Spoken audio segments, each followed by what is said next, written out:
Hey guys, it's Mega, and today we have an aluminum 75% mechanical keyboard that has both a screen and a knob. What sets it apart is that it's also VIA compatible. Let's talk about it. A big thanks to Yunzii for sending us this keyboard for review. Got the Yunzii AL80. Have a very nice looking box with all the details in the back. You can see on the back some warnings actually by Yunzii in different languages. Very detailed. And then you have their socials at this side.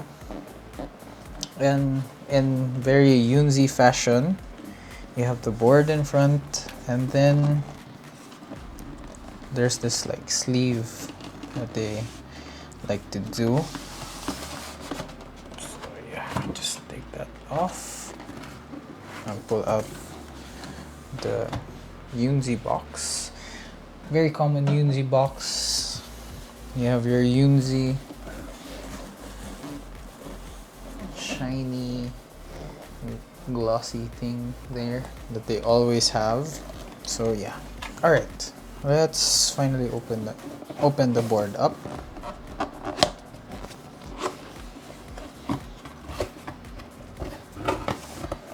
Quite the stiff box, which is good, keeps the keyboard safe. So yeah, so we have a manual or a quick start guide, your dust cover, clear dust cover. We'll check that out in a bit. Then we have your accessories box, a few keycaps for Mac, a couple of extra switches, USB Type-C cable, a combo tool. Kinda sleek, but the usual type of thing.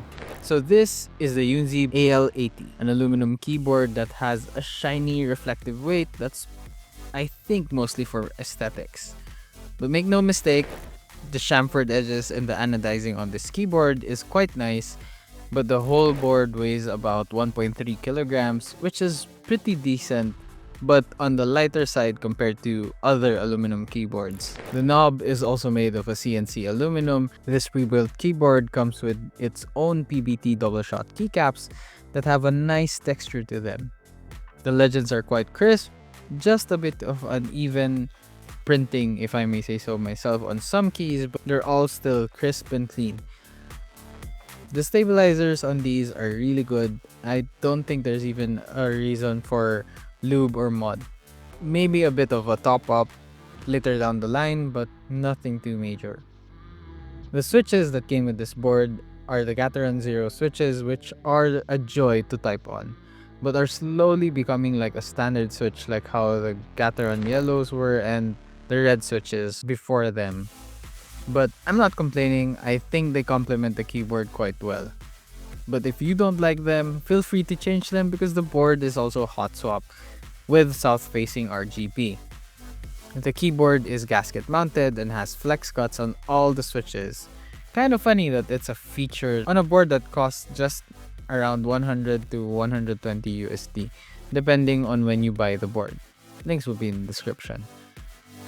It has a PC plate and a sandwich of foams, including the PE foam, the PET sheet, and foam under and over the PCB. Underneath the foam, you'll see a daughter board with the two 3000 mAh batteries that power the board for 36 hours with RGB on and 96 hours without RGB. And yes, the board is also tri-mode, that's Bluetooth wired and the 2.4 GHz via its included dongle, which is just installed up here. Speaking of VIA, the board is compatible with QMK and VIA. You just need to download the file that Yunzii offers in their software site, which I will also link in the description below. While you're there, subscribe to the channel, it helps a lot. But anyway, VIA isn't the only software that this board uses. It has a separate software for the display, which is quite simple and easy to use. The only thing you have to do is install the software, unlike the VIA software that you can access through the browser. Honestly, I don't mind having two softwares for this board because once VIA is set up in your browser, it's easy to just plug and play the keyboard from there. Every time you use it, you don't have to keep using the JSON file. Just plug it in, authorize the connection, and you'll be good. You can also change the GIF on the board by just clicking a button. And from what I saw, the change is really quick. You don't have to wait for too long to upload the GIF, and it's just a smooth experience overall. As for the layout, the board is a great iteration of the well-loved and popular 75% layout, and it makes use of the space quite efficiently. Overall, the board is very nicely built. It has a great implementation of softwares and an efficient way of designing a 75% keyboard.